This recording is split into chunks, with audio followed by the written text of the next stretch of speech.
Hey everyone, welcome to the Do the Thing podcast. This is your host, Stacey Lauren.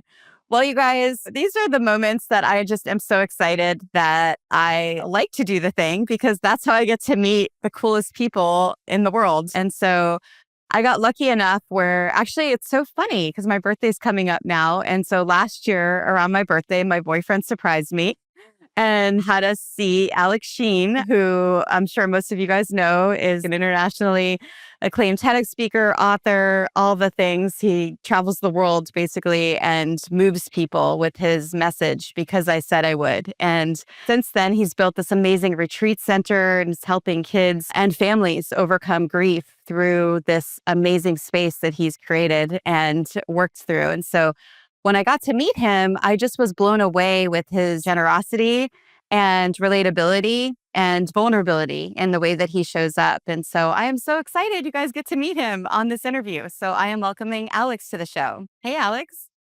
Thank you for having me, Stacey. I really appreciate the opportunity to come chat and even our time back, not only around your birthday, but my birthday was 2 days ago. I just turned 40, right? So very excited for that. I got some cake in the fridge out there. But thanks again for the time. Yeah, happy birthday. 40, that's a good one. You got the decades are always the fun ones, right? Where you're like, Oh, it's a privilege to get old. That's what I say. there's so much here that I'm so excited to explore because you have all these different transitions that you've gone through in your life where with the popularity that everything got with the work that you've been doing, and we'll get some context and I'll have you share your story, but I just feel like I want to start here. It's the popularity of everything that you were doing. It almost led you into then finding what your real purpose is with what you're doing now, because you hit this level of, oh my gosh, everybody knows what I'm doing. This is what's happening. And then you got to tap into, well, this is actually what really matters. Yeah. Yeah. And for me, that journey was really with the loss of my dad, mentioning some of that context. My father was a man of his word. If he said he was going to be there for you, he showed up. And unfortunately, my father would be diagnosed with stage 4 small cell lung cancer because I said I would, is the title of his eulogy. And I introduced the thought of that promise card at his funeral, just a one stamp piece of paper. It says, because they said I would on the front and the back, there's nothing else. You write a promise on the card, you give it to the person you're making that commitment to. You tell them, I'm going to fulfill that promise. And when I do, I earn this card back. It's my property. I'm coming back for it. When you earn it back, you keep it as a reminder that you're a person of your word.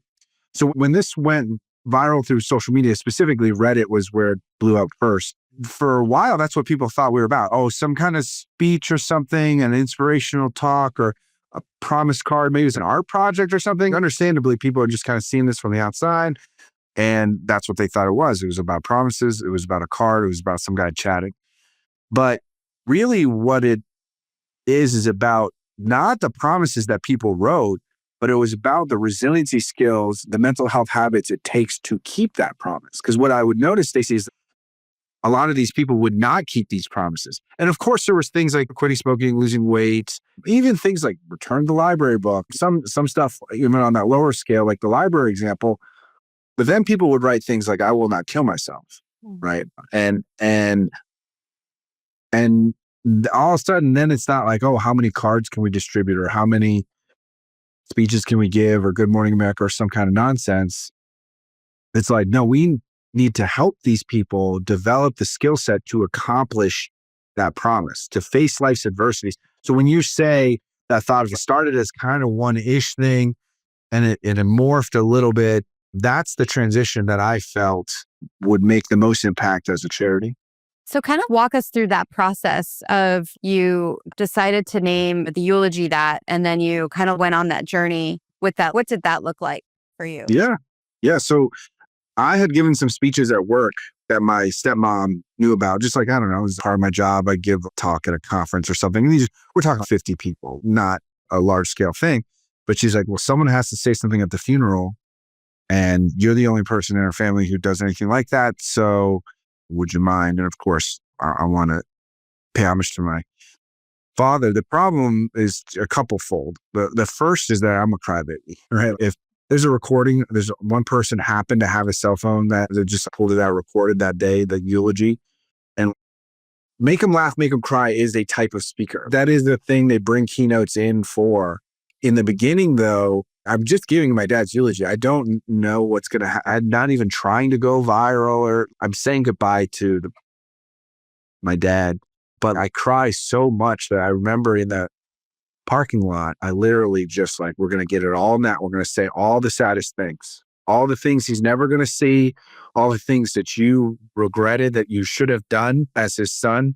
You just like pour it out, right? Because we got to go into that room, hold it together for 7 minutes and try to make my family members and his friends feel any sort of closure in the loss of my dad. So that was one thing that was kind of playing behind the scenes that specific day. Is like, I'm a crybaby and I don't know if I could be on stage doing these things. But the second part is the words, because I said I would. Like, a lot of people would assume, which is fine, they would think, oh, he must have said that.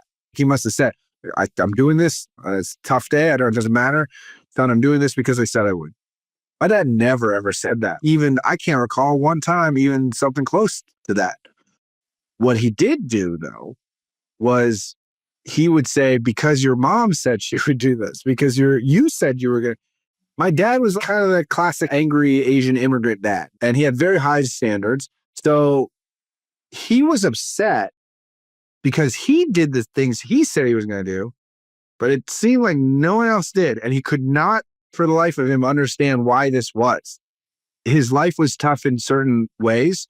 So the thought of, I don't like this or I don't want to do this, that doesn't equate to inaction to him. It's like, you're tired? Well, then do it tired. I don't know what to tell you. And I'm not saying we all need to have that kind of attitude, because it's like, yeah, let's enjoy life, son. What are we even here for, kind of thing. But you can understand where, yeah, that could get frustrating. If you always show up, you're early, you're on time, you're prepared, and other people aren't. Do that for a few decades and see how it wears you down. But of course, I wanted his eulogy to be positive. And so I just changed that phrasing to because I said I would and introduced the cards. And so what do you think helps someone with that resiliency to follow through on the promises they keep? Yeah, there's a lot of different elements, but I'll actually go to something that they taught us in, I don't know, 7th grade or something. They taught us about law of averages, right? They taught us about the bell curve, standard normal distribution, or whatever kind of phrase. And really, it's to say, when you're measuring the population of something, let's say newborn baby weights or the height of a person or incomes, it's going to fall on a bell curve. There's going to be a lot of people in the middle. Then you have exceptions on either side, right? So why do I mention this? When it comes to resiliency skills and mental health habits, let's say deep breathing exercises, it's going to work for a lot of people. That's why they say it. That's why they've studied it. For some people, though, it's not going to work at all, right? It's just like, for some reason, they're just an exception to the average. And then for other people, it's going to change their entire life. It's like, that's the thing. Here's the thing. How would I know where you are on that curve, right? A team of scientists couldn't tell you that. You would have to be your own experiment. You would have to try talk therapy, deep breathing exercises, time management strategies, accountability best practice. You have to be your own experiment and have the patience to realize that even if it worked for a lot of people, you may not be a lot of people. So I would say that that's one of the most important, like almost requisites to a growth mindset, to a resilient mind, is trial and error when it comes to these strategies. And so something that you're doing now is you decided to start this camp, our property that you built. And so I'm curious what that transition was like. So now you ended up, for anyone that doesn't know, you ended up doing TEDx talks and speaking all around the world on this message because I said I would. People are sending him these promise cards in droves. And then all of a sudden now you're like, okay, now what's next? Yeah. What that look like?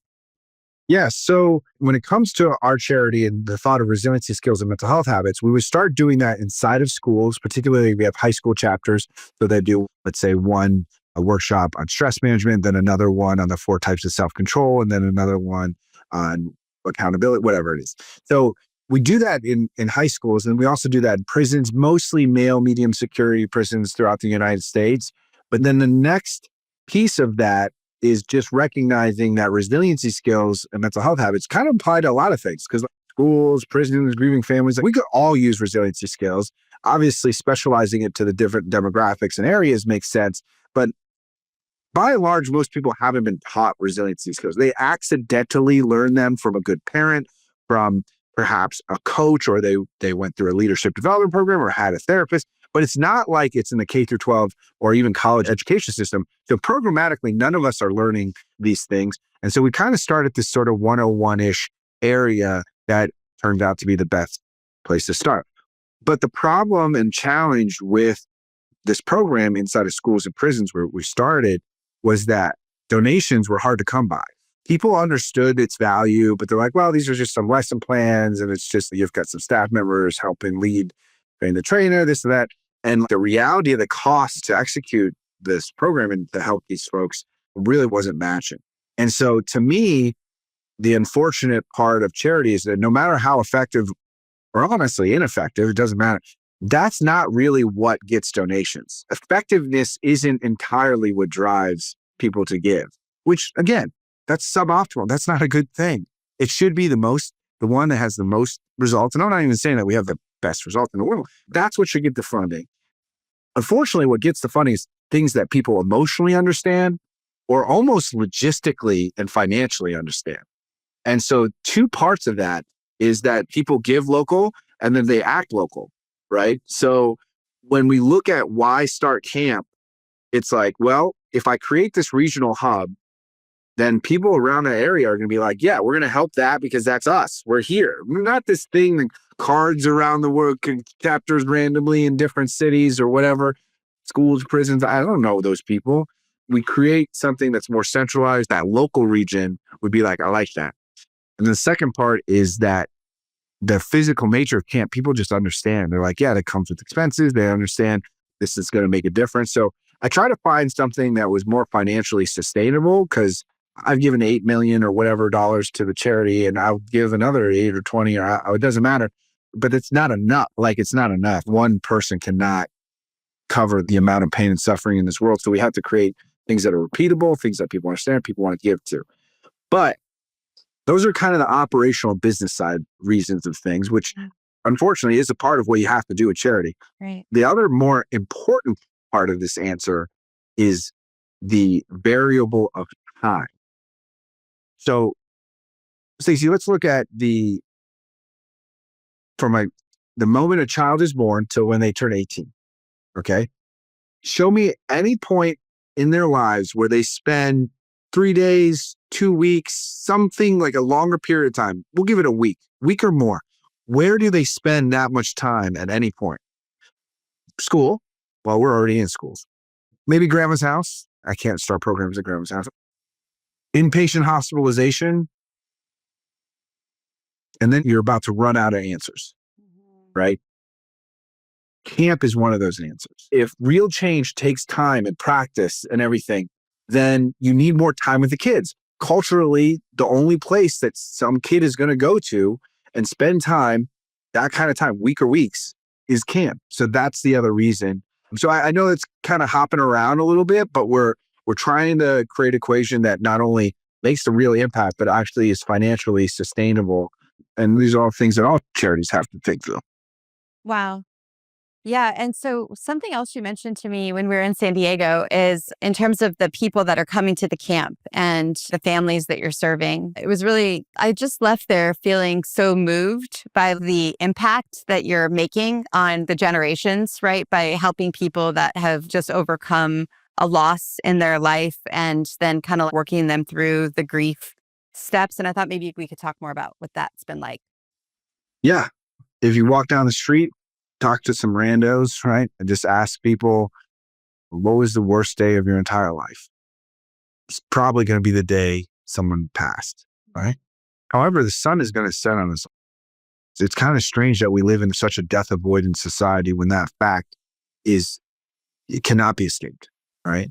We need to be able to get through these challenges, and not just because of a general feeling of course, sadness, depression. People shouldn't have to suffer like this in general. But on top of that, it actually causes other issues. If you look at this 7-year longitudinal study published by the Journal of American Psychology, I can never get these names right, but they did a study on kids that lost a parent or a sibling before they turned 18. And they measured two groups, one, kids who've lost someone, kids who haven't. So parent or sibling they've lost. The cases of post-traumatic stress disorder, substance abuse disorder, bipolar disorder, suicidal ideation, some of these columns in the comparison, it's not like, oh, it's a 20% increase, which would be a lot. Okay. I'm saying it's like in some of these bars, it's 1,000% increase, 500% increase. Wild. A child is not equipped to deal with this type of loss, and especially when they witness the person passing away in person. Okay, so certainly we want to help kids, but how are you and I any different? Maybe that the challenges as adults, yes, we get some resiliency skills, we get some perspective, right? We understand a few things, but it is still creating that next level of humanitarian issue. And again, substance abuse, depression, suicide, things like that.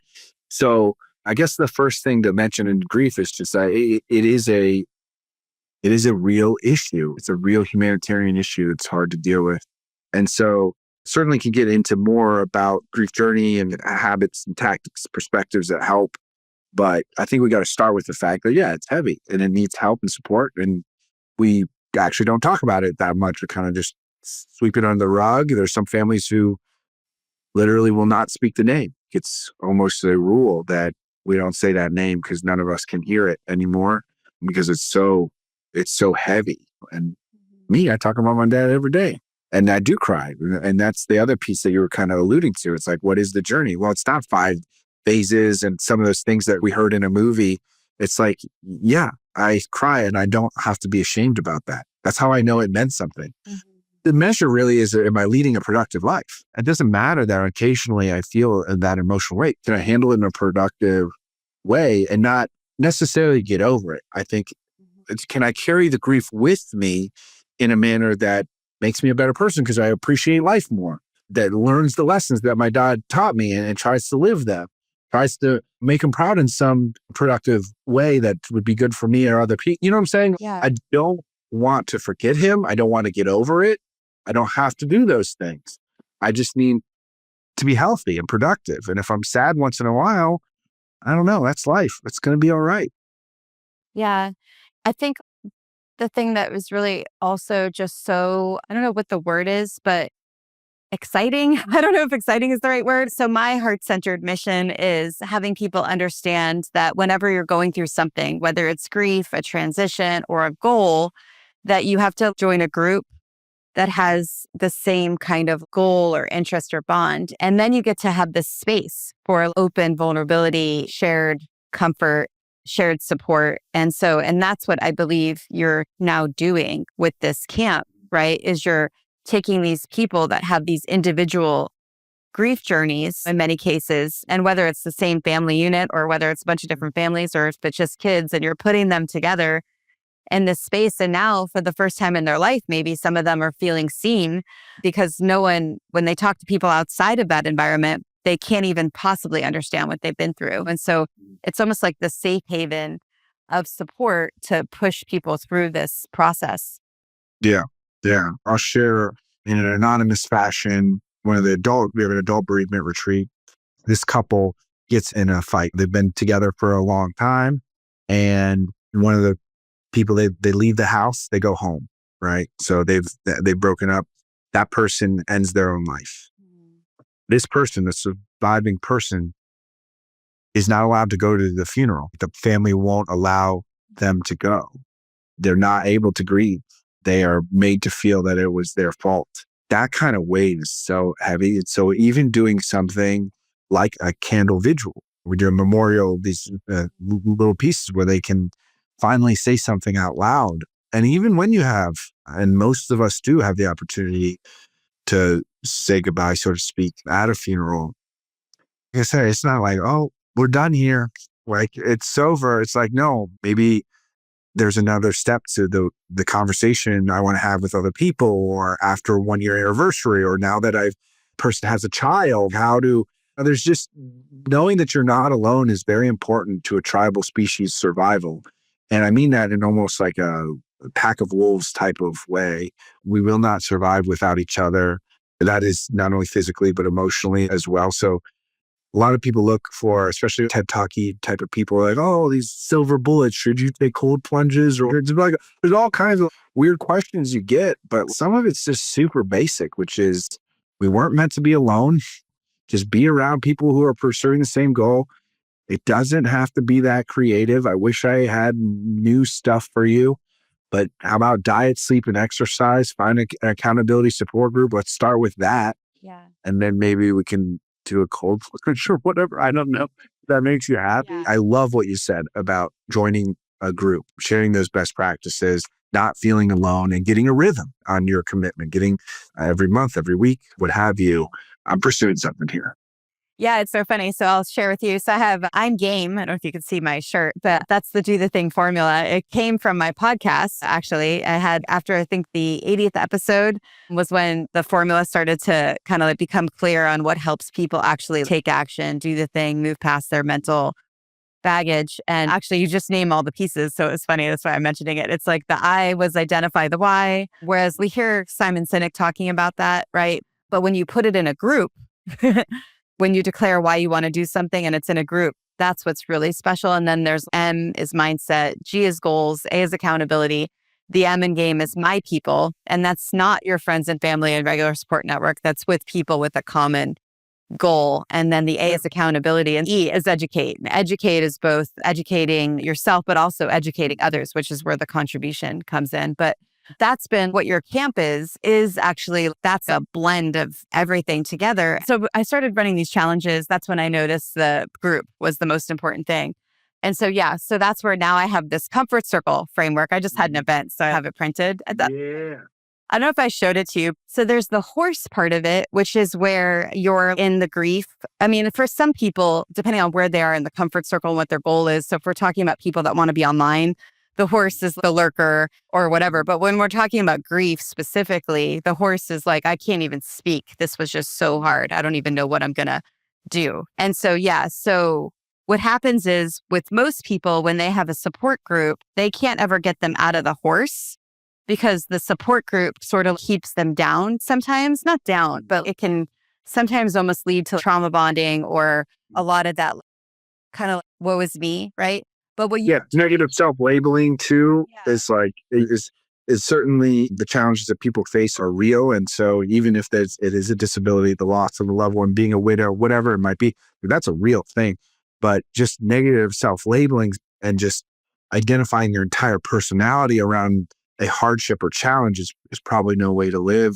So I get what you're saying when there can be support groups that are sort of enabling this thought of like the challenge that we have is only limitation. And there's a space for that. We need that, right? We need to just be like, okay, I just want to scream and be completely miserable because this was so hard, right?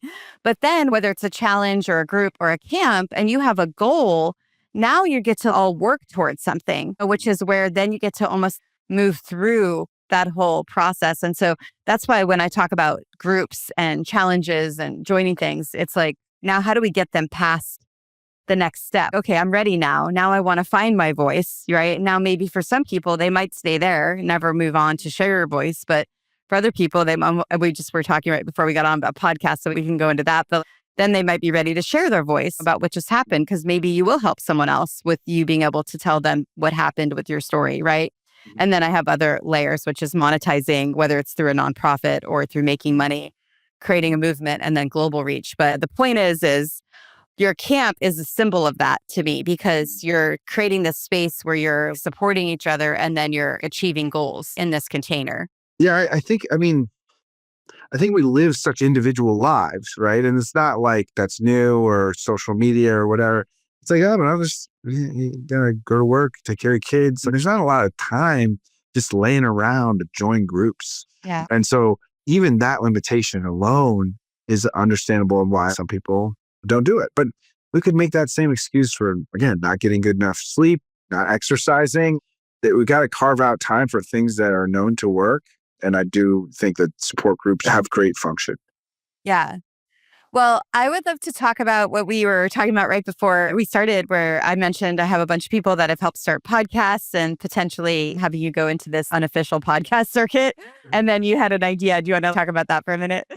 Yeah. So because I said I would, when we talk about the beginning of things going viral, and just to flashback to that, I had 12 number one front page posts on Reddit that was just like, it was just started saying, and Steve Harvey show and Today Show, Good Morning America, and blah, blah, blah. Over time, especially in the early days, there was just this thought of I was going to be a reality TV show. So that different production studios would come to me and be like, these stories of your supporters' promises are crazy. You should go visit them. Do they make the promise? Do they break the promise?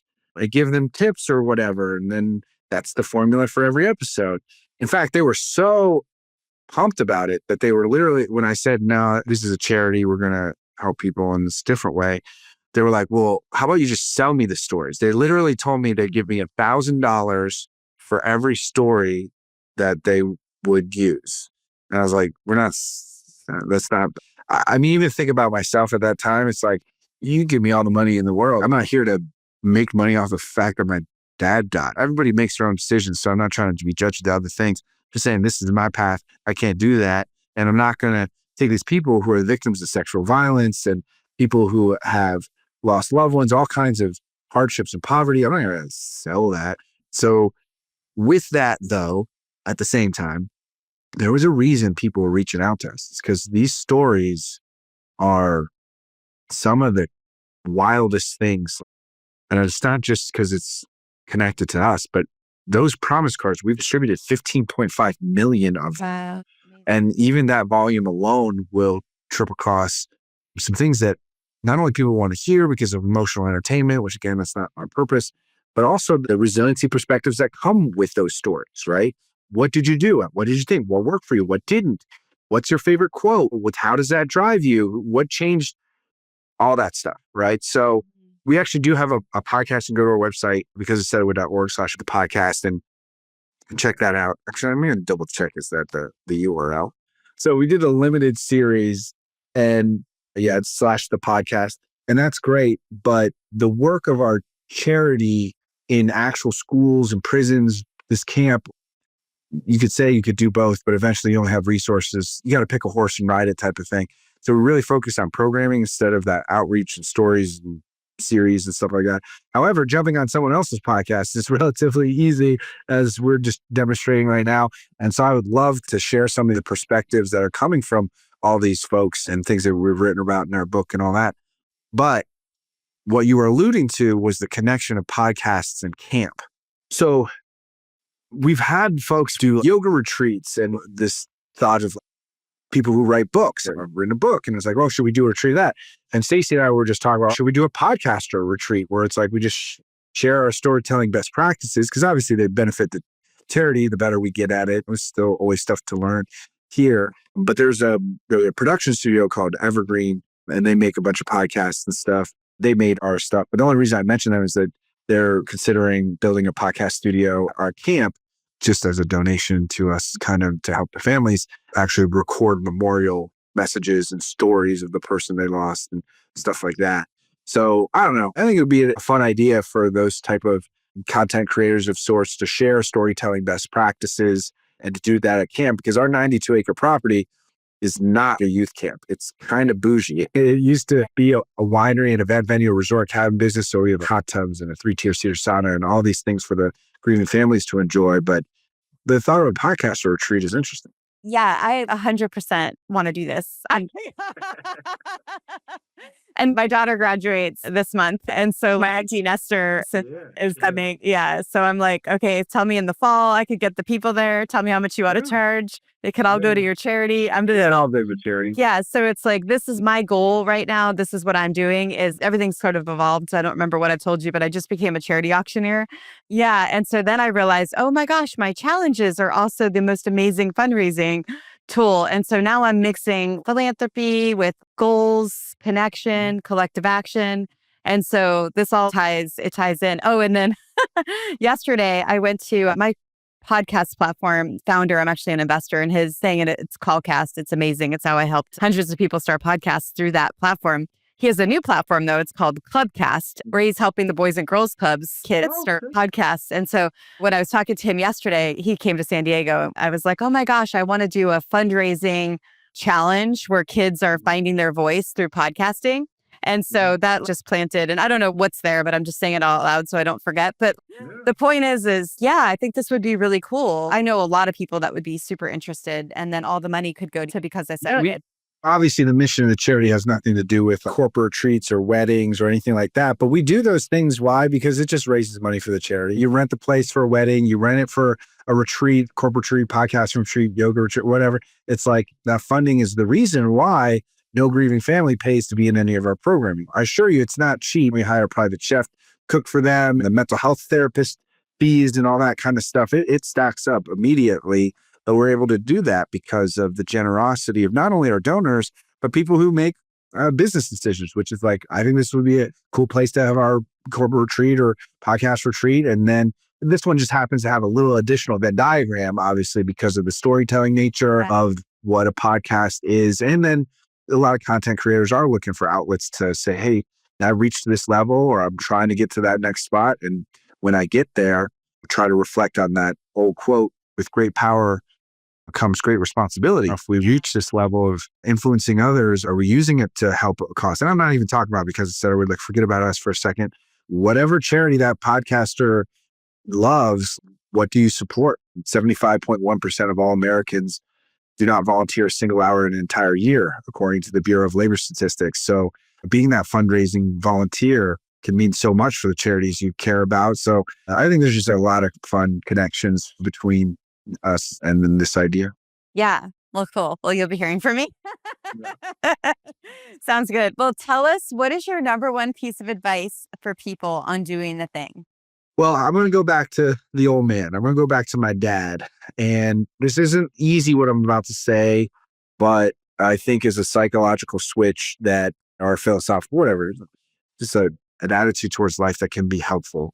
If we were to go back to my dad and the fact that he just showed up, he was reliable, and he could just grind things out. It was really the antithesis of the question that I'm asked the most often, which is, how do I get motivated? Right? How do I get motivated to do the thing, right? To whatever they're talking about. And I actually think that my dad did not have a relationship with motivation, did not have an addiction to it, didn't need it. I want to go to my son's lacrosse game after a 12-hour shift. I don't want to go. Doesn't matter, right? Whether I'm motivated or not, that's not a question my dad asks himself. It's like, did I say I was going to do this or not? Is this the right thing to do or not? That's the question. And whether I'm tired or I feel like it is secondary to that. So I think as Americans and just human beings, we are addicted to motivation. We say it's a requisite to action. But the people that I've noticed, resilient folks who've set Guinness Book of World Records, serve our country for 30 years, amazing teachers in inner city schools that can be challenged. These people who just grind it out, they don't have the relationship with motivation that most people are looking for. And so I would kind of check that addiction a little bit. And addiction is too heavy of a word sometimes, but I'm trying to disassociate from motivation a lot. Not entirely, that's impossible and probably not even a good life to live, but as much as reasonable, I'm just going to do it because this is the right thing to do. That is the answer, not how I'm feeling. Wow.